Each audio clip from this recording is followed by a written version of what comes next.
Halo semuanya, selamat pagi, selamat siang, selamat sore, selamat malam, kapanpun kalian semua nonton. Dan akhirnya kembali lagi setelah sekian lama nggak bikin video. Dan ini postingan baru yang mana kali ini berbeda. Kalau kemarin kita um, masing-masing ya, kayak dimulai kayak manufaktur sendiri, kemudian accounting terutama, terus accounting ada sales, purchase, inventory, dan sebagainya per bagian-bagian. Nah, kali ini juga sama, namun hampir full satu modul yang sama yaitu modul Human Resource atau kalau mungkin kita lebih awamnya mengenai seperti HFD seperti itu. Nah, di modul ini nanti akan aku sampaikan beberapa yang terkait dengan modul Human Resource itu sendiri. Nah, supaya sebelum kita menuju ke skenario atau simulasinya, lebih baik kita mengenal dulu apa sih itu modul Human Resource seperti itu. Yuk, oke, akan link.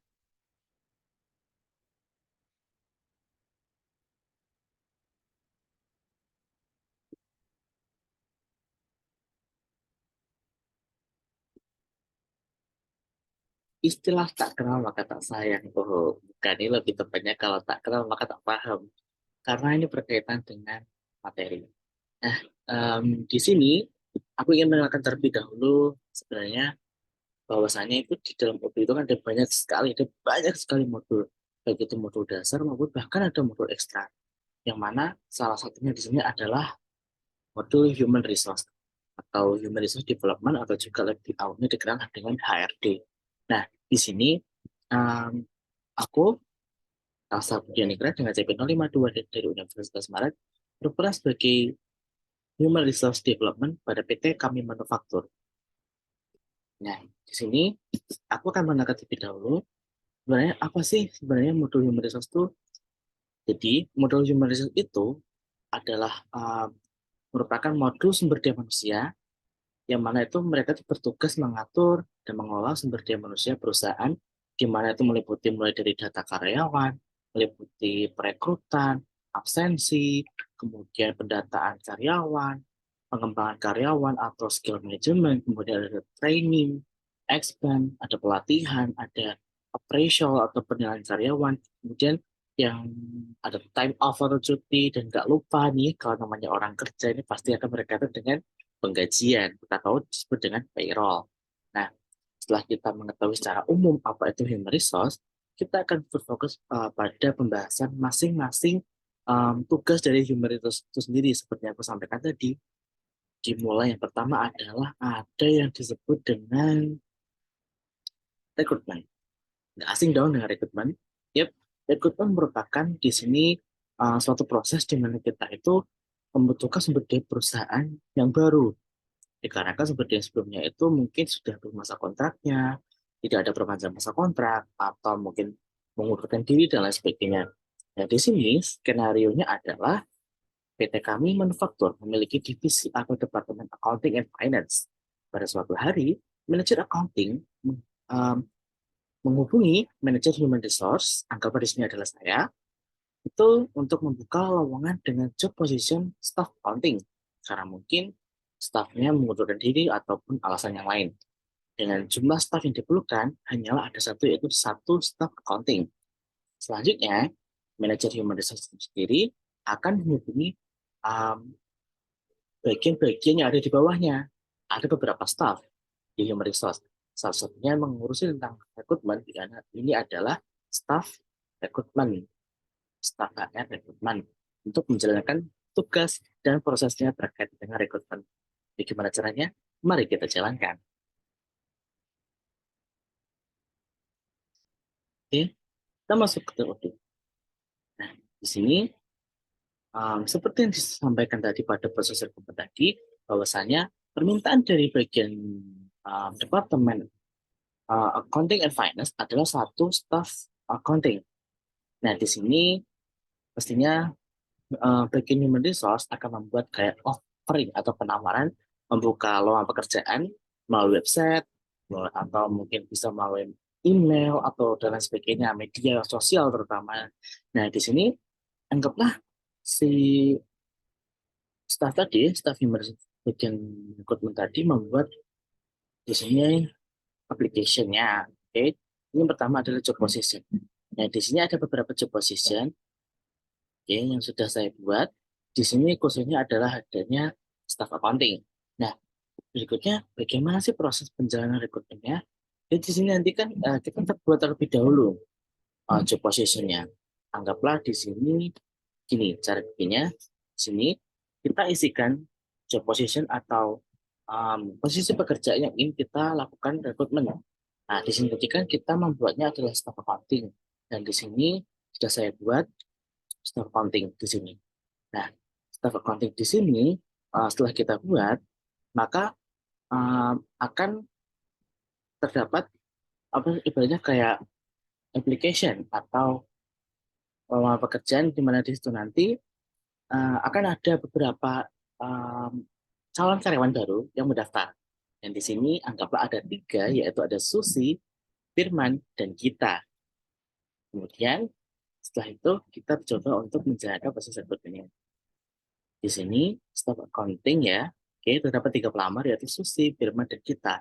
Itu nanti di sini akan terdapat beberapa langkah-langkah atau step dalam proses rekrutmen. Dimulai dari initial qualification, first interview, second interview, contract proposal, and the last is contract sign atau perjanjian tanda tangan kontrak seperti itu.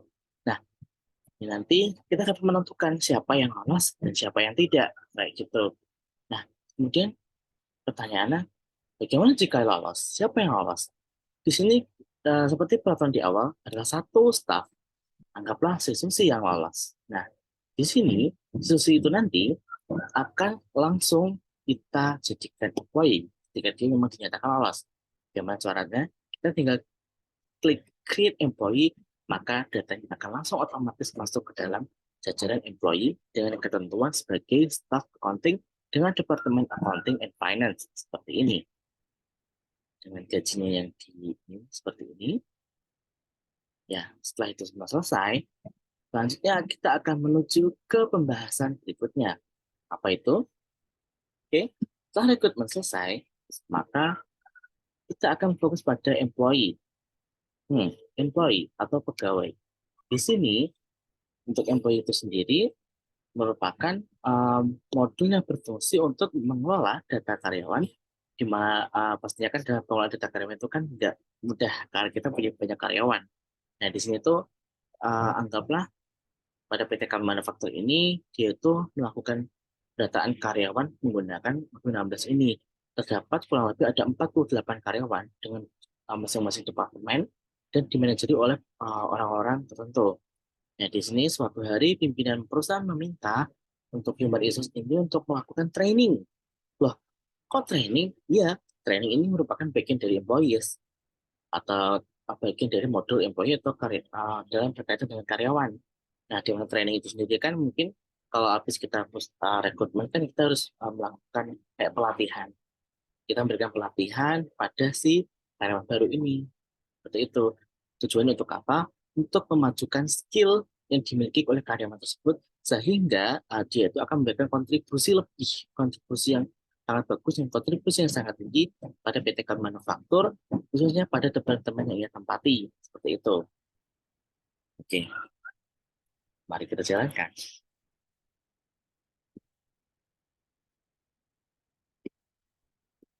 Oke, untuk masuk ke ini, kita ke employee. Nah, di sini merupakan sudah saya buat ya semuanya pastinya.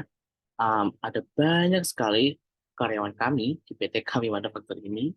Ada kurang lebih ada 48, termasuk salah satunya adalah yang merupakan hasil dari rekrutmen tadi. Nah, di situ nanti kita akan melakukan training. Nah, training itu kan seperti yang saya sampaikan tadi, untuk memberikan pelatihan, untuk memberikan skill, memajukan skill, mengasah skill karyawan itu kan. Di sini kita buat training program. Untuk pertanyaan apa? Gimana sih cara bikin employee training program itu? Ya, kita tinggal klik new, kita isikan. Namanya training programnya apa? Anggaplah pelatihan kerja atau pelatihan kinerja juga boleh. Pelatihan kerja. Terus departemennya apa? Anggaplah accounting and finance. Berapa lama? Anggaplah um, 2 minggu atau 3 minggu. Kemudian siapa yang bertanggung jawab di sini. Nah, yang bertanggung jawab di sini itu pastinya adalah bagian human resource itu sendiri ya, entah itu bisa manajernya ataupun staff yang tunjuk seperti itu.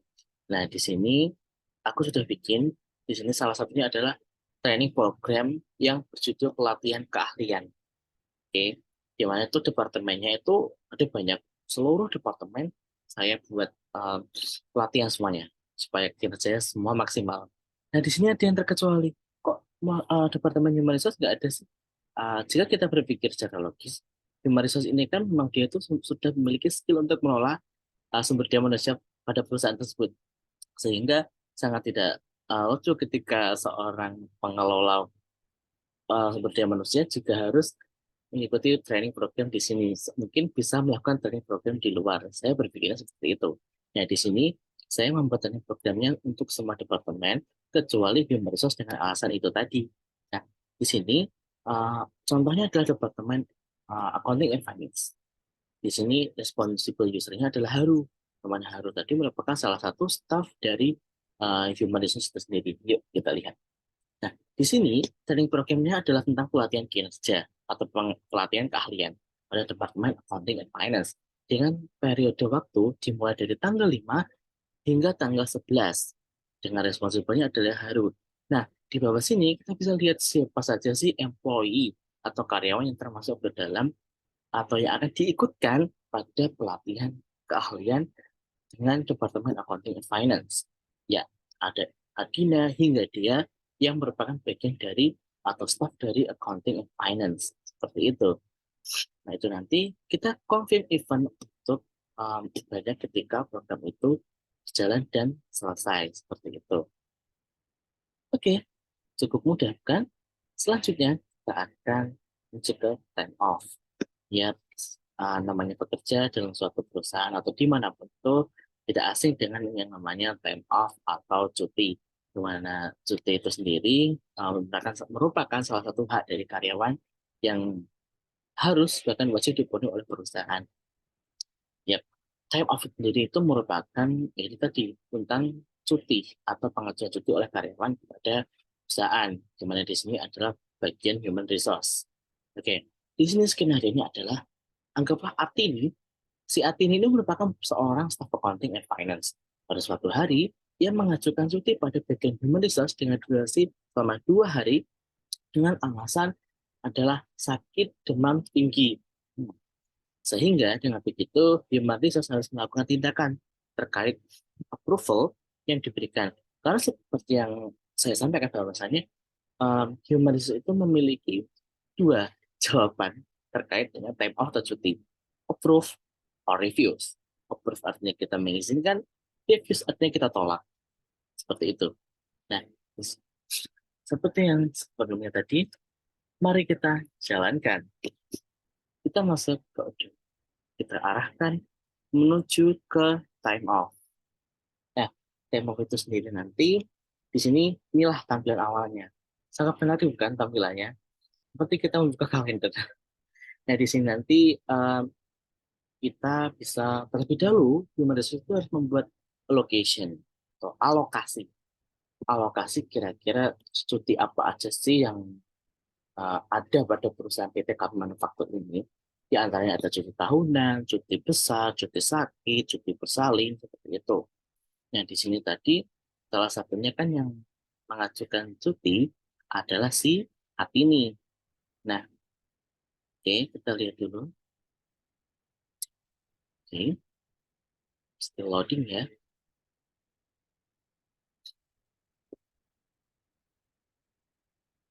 Mungkin sambil ya ini udah keluar ya. Ini merupakan salah satu ya, yang mana si Atini tadi itu dia itu sama seperti karyawan yang umumnya bahwa dia itu memiliki salah satu hak untuk cuti yaitu cuti besar dan cuti-cuti yang lain. Ini aku tampilin adalah cuti besar di mana jatahnya setiap karyawan itu memiliki 44 hari cuti besar. Nah, di sini tadi si apa namanya si AT ini tadi ingin mengajukan cuti pastinya ya. Dan di sini kita harus lebih dahulu mengetahui dia itu cutinya itu untuk apa, berapa lama, seperti itu. Dan bahkan Itu akan lebih baik ketika dia itu kayak kayak attachment atau memberikan lampiran. Anggaplah jika dia sakit, dia harus melampirkan surat keterangan dokter dan sebagainya. Anggaplah di sini si Atini. Nah, si Atini ini merupakan tampilannya. Si Atini ini sakit 2 hari, dari tanggal 5 sampai tanggal 7. Wow. Kemudian di time of type-nya itu termasuk cuti sakit kan ya. Kan tadi kan ada banyak-banyak tuh. Ada sick time off, ada cuti besar, ada cuti sakit, dan lain sebagainya. Nah, di sini dia itu masuknya adalah cuti sakit. Dari tanggal 5 sampai tanggal 7, artinya kan durasinya adalah 2 hari dengan deskripsi cuti sakit. Oke, nah di sini kita itu sebagai manajer human resource atau sebagai human resource itu dapat memberikan dua pilihan. Ada approve or refuse.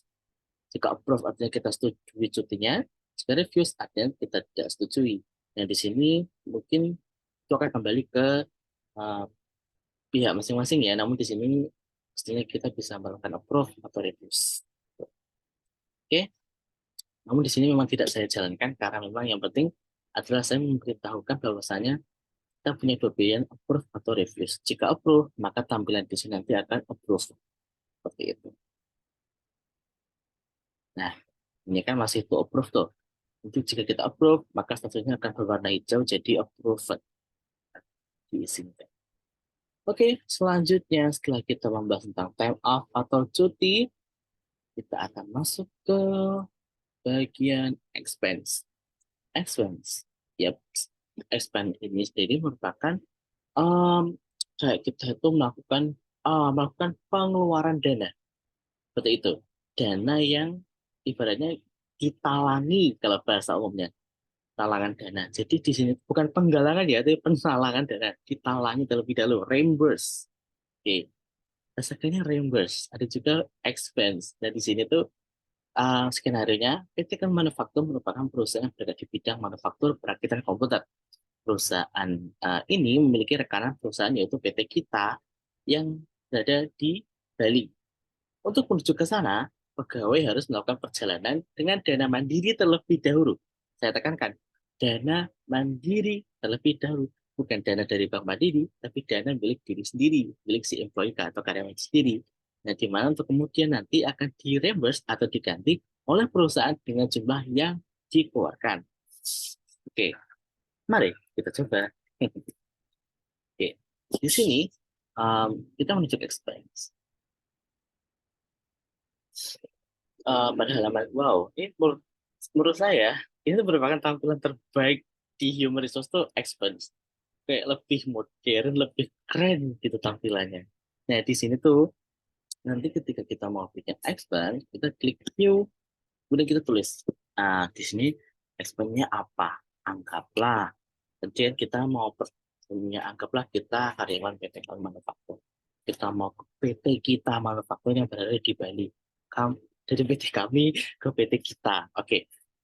Jadi kan namanya perjalanan itu kita perlu tempat tinggal, perlu transportasi, perlu makan dan sebagainya. Nah, di situ mungkin masuknya adalah visitation, visitasi ya, visitasi perusahaan.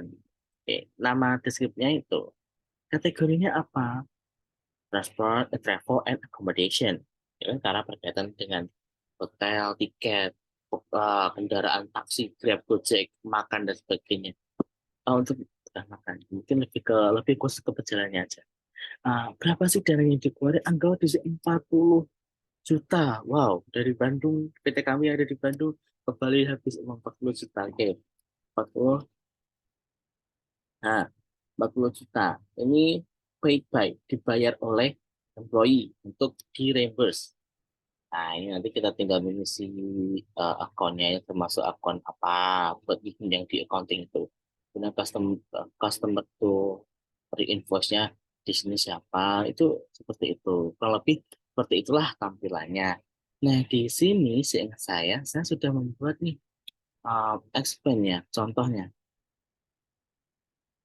Hmm, Enggak, saya lihat terlebih dahulu. Nah, ini ini seperti yang saya buat tadi. Anggaplah di sini si Adina ini ya, si Adina ini melakukan visit cabang, ya, melakukan kunjungan ke perusahaan cabang seperti PT kami, ke PT kita, anggaplah seperti itu.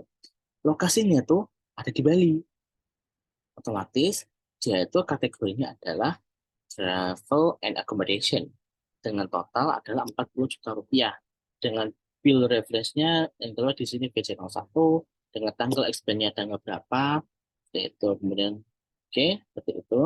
Setelah itu kita um, nah ini akan lebih baik ketika kita itu memiliki receipt atau struk atau faktur kayak gitu kan.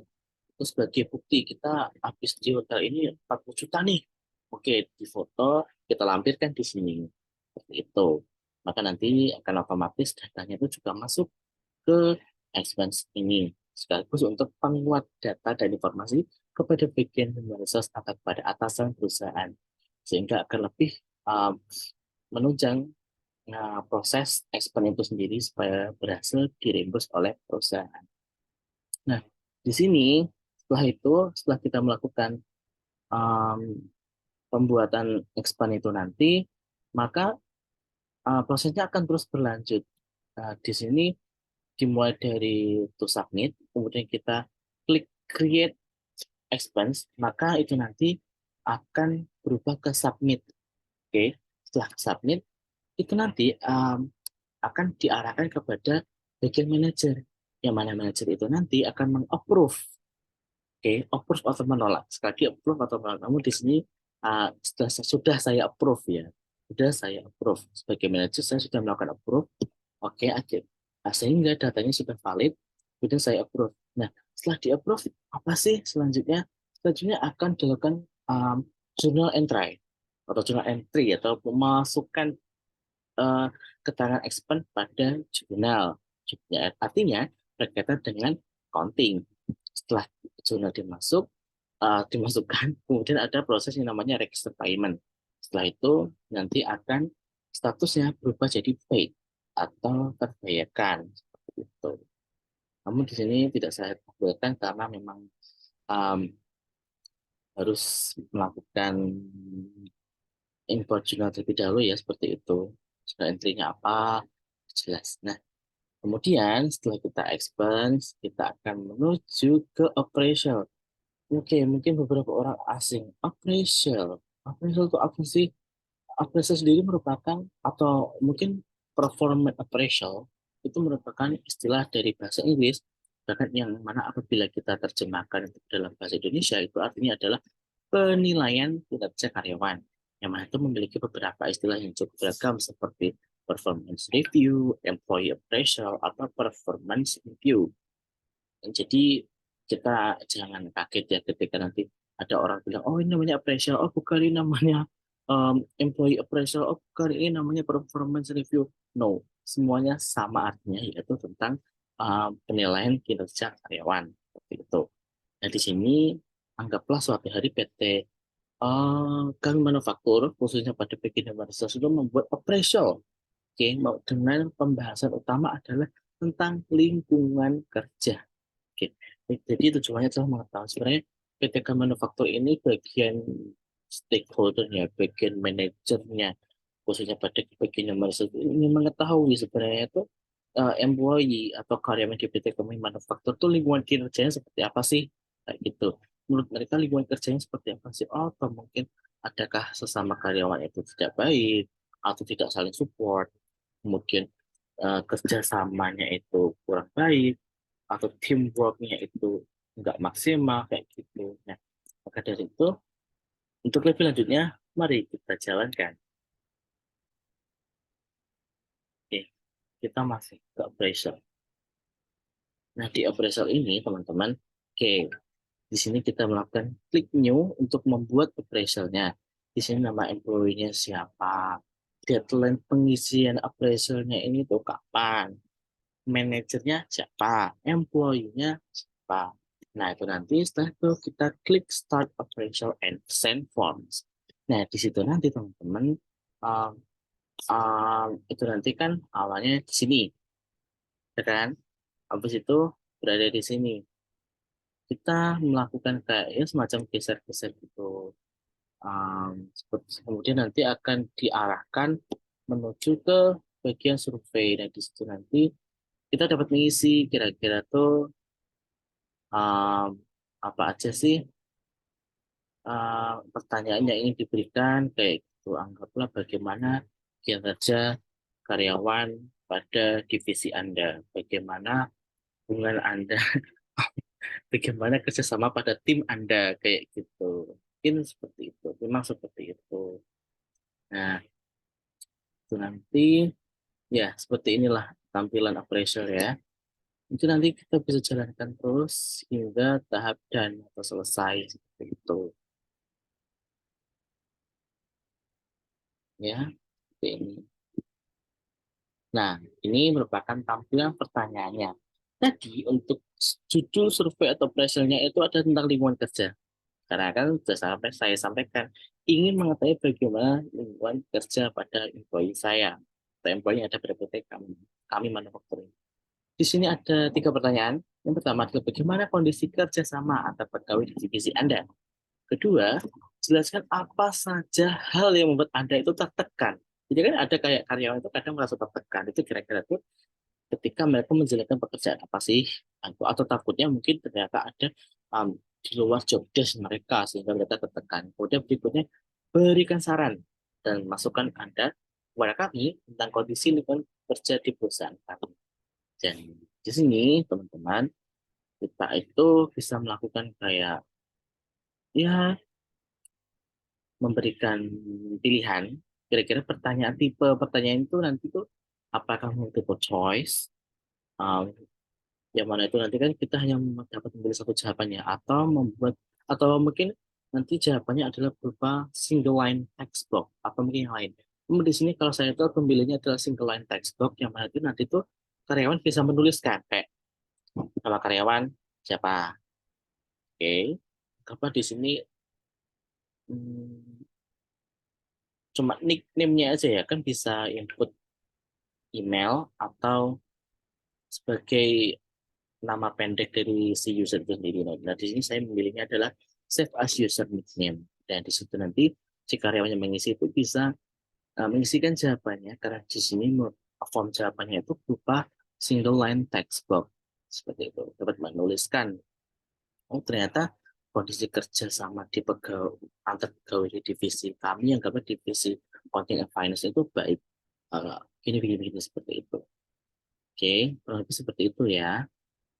Nah, di sini nanti kita bisa nih menjalankannya dengan cara open session aja bisa atau live session itu juga bisa. Itu nanti ya artinya kalau live session itu kan nanti kita bisa kayak melihat secara langsung kan live session artinya kita bisa melihat secara langsung bagaimana pengisian uh, oleh karyawan terkait dengan appraisal dengan tema, anggaplah dengan tema tentang lingkungan kerja seperti itu.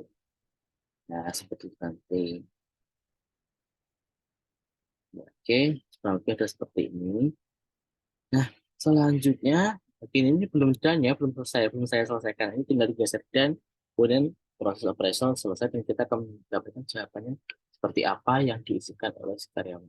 Jadi tanya lo, Nadia ini siapa? Ini merupakan salah satu karyawan yang mengisi appraisal ini nanti. Seperti itu. Yuk, kita lanjut. Oke, nanti tadi sempat terlihat ya, setelah appraisal kita akan membahas tentang payroll. Oke, jadi untuk payroll sendiri kan artinya penggajian. Namanya orang bekerja pasti akan mendapatkan upah atau gaji. Jadi appraisal ini em, yang namanya gaji itu merupakan momen paling ditunggu oleh karyawan-karyawannya setelah cuti. Oke, cuti kan merupakan salah satu hak karyawan dan yang disukai juga oleh karyawan. Berikutnya apa yang disukai oleh karyawan adalah payroll atau penggajian. Ya, di sini karena namanya payroll atau penggajian kan merupakan hasil dari kinerja karyawan selama satu periode tertentu umumnya adalah 1 bulan ya 1 bulan sekali. Nah di sini sebagai salah satunya adalah Clara yang bekerja di PT Kami Manufaktur. Dia itu merupakan seorang CEO and founder dari PT Kami Manufaktur. Nah, pada saat bulan Juni, ia menerima gaji sebesar 20 juta rupiah, yang mana ini merupakan gaji terbesar di perusahaan ini, yaitu di PT Manufaktur.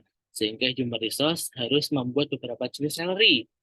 Oke, oke, nanti aku akan tampilin di mana di salary ini dapat membantu proses penggajian supaya berjalan tepat waktu tanpa adanya penundaan.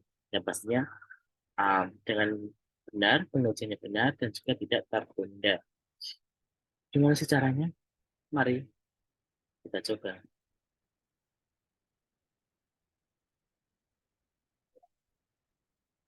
ke payroll.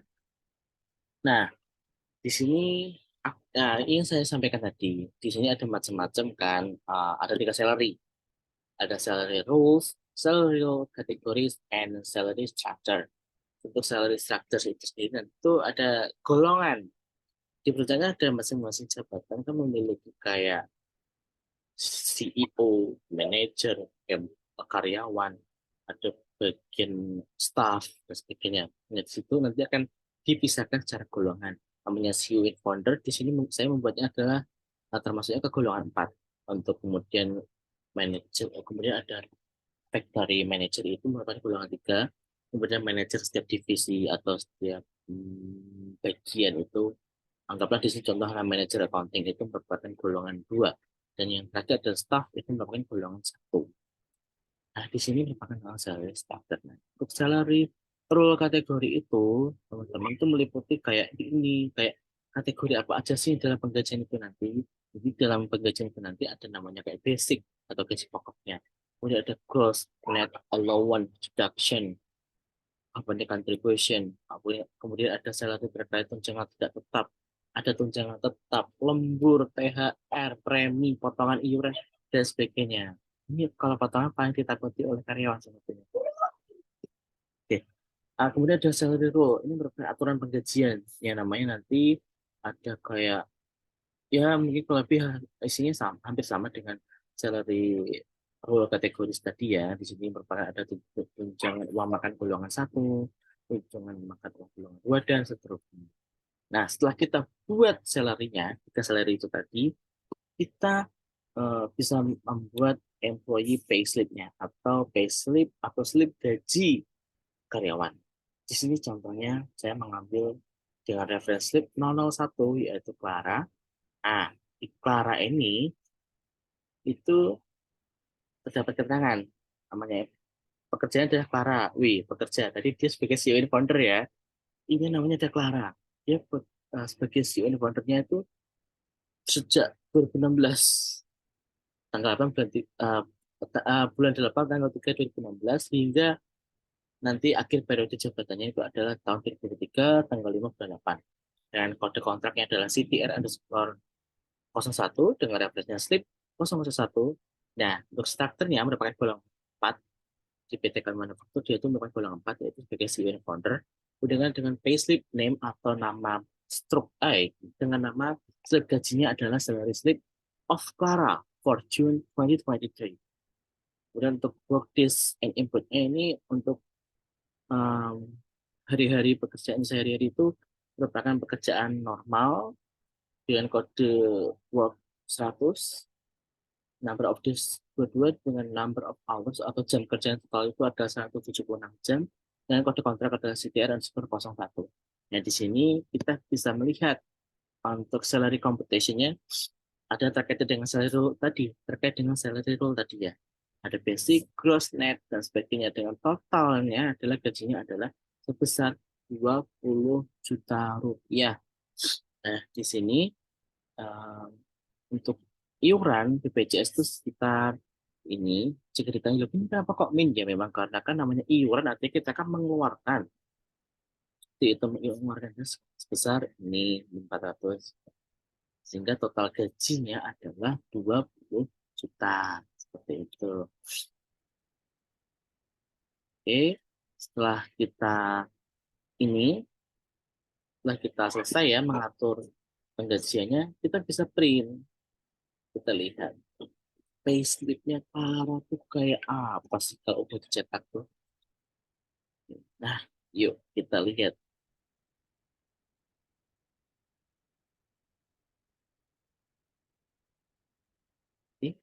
Ini dia, payslip atau struk gaji. atau slip gaji bersama Clara pada bulan Juni 2023. Oke, oke. Jadi inilah bentuknya ya. Yang total gajinya ada 20 juta. Ya. Oke, itu mungkin yang dapat aku sampaikan untuk kali ini terkait dengan human resource. Ini mungkin akan jadi video paling panjang, paling lama daripada yang sebelum-sebelumnya. Um, Sekali lagi, saya ucapkan terima kasih. Semoga bermanfaat video ini, khususnya terkait dengan bagaimana pengelolaan sumber daya manusia, dimulai dari rekrutmen, employee, training, expense, attendance, atau kehadirannya, kemudian payroll. Kehadiran ya? Sempat lupa. Jadi kita belum membahas tentang kehadiran nih, atau attendance. Oke, yuk kita masuk lagi yuk. Oh, ternyata belum selesai. Untuk ingat, nah, attendance ini terkait dengan kehadiran. Nah, di sini kita tuh bisa mengetahui check-in, check-out karyawan. Nah, di sini anggaplah, contoh skenario gini. Kemarin kan anggaplah pada saat si bagian human resource ini ingin menghadirkan teknologi atau IT atau media digital dalam divisi apa pada perusahaan PT Manufaktur. Nah, di sini mereka anggaplah menggunakan U16 untuk melakukan absensi atau presensi atau kehadiran pada um, PT kami Manufaktur. Di sini karyawan dapat melakukan check-in dan check-out. Oke, mungkin untuk gambarannya di sini contohnya attendance ya. Di sini, oke. Nah, ini contoh yang lain ya. Nah, ini anggaplah di sini saya menggunakan misal admin aja. Ini sekarang sebagai contoh ya. Ini kita melakukan check-in. Oh, kita check-in pada jam 10.36 lebih 56 detik. Oke. Kemudian selesai bekerja, kita akan melakukan check-out pada pukul ini. Ada sehingga kita bisa tahu totalnya itu berapa lama dia bekerja pada hari itu. Dan kita klik goodbye. Nah, terus setelah itu, setelah kita check in, check out karyawan itu, kira-kira bagaimana kita mengetahui kehadiran mereka sih? Kita bisa klik ke attendance. Di sini kita bisa melihat, oh, si Clara pada tanggal 1 bulan 6 tahun 2023, dia melakukan check in pukul 07.30. Kemudian dia melakukan check out pada tanggal 1 bulan 6 tahun 2023 pada hmm, jam 17.30 lebih 6 detik. Nah, di sini sudah terlihat ya, artinya bagaimana dia itu um, bekerja dimulai dari jam 6 pagi hingga jam 7 pagi dengan lama bekerjanya adalah ya. Oke, tadi sempat lupa ya, sempat lupa ini. Tapi ketika ini sempat lupa. Nah, oke, artinya di sini benar-benar sudah selesai. Terima kasih dan mohon maaf karena tadi ada sempat lupa. Oke, dan disitulah tadi kita bisa mengetahui bagaimana sih proses bagian human resource dalam menjalankan skenario dan perannya pada PT Kaun Manufaktur yang diberikan oleh saya Elsa Kutumgra. Oke, thank you for watching and see you in the next video.